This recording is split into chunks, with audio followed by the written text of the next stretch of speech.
করলাম যে অল্পের একটু সামান্যতম একটু যদি আমরা শিক্ষা আমরা মুসলমান নামে মুসলমান, কিন্তু যিনি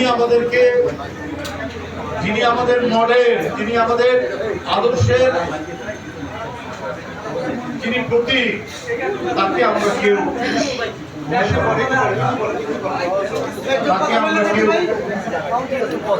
অনুকরণ করি না। এটা হচ্ছে সবচাইতে আজকে মুসলিম সমাজের বিশ্ব মুসলিম যদি আজকে তার বাণী এবং তার রেখে যাওয়া যে আদর্শ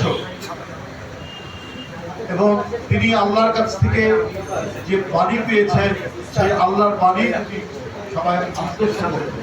আজকে মুসলিম দেশে দেশেই নিজেদের মধ্যে যে অনৈক্য, সেই অনৈক্য গোত্রে গোত্রে বিভক্ত গোটা আরব জাতিকে যিনি ঐক্যবদ্ধ করলেন, তিনি মহানবী সাল্লাল্লাহু আলাইহি ওয়াসাল্লাম। অথচ আজকে আমরা নিজেরা দ্বিধা বিভক্ত, আমরা কারো মাজার ভাঙছি, কারো পুরো লাশ আমরা পুড়িয়ে দিচ্ছি। এটা তো রাসূলের শিক্ষা নয়।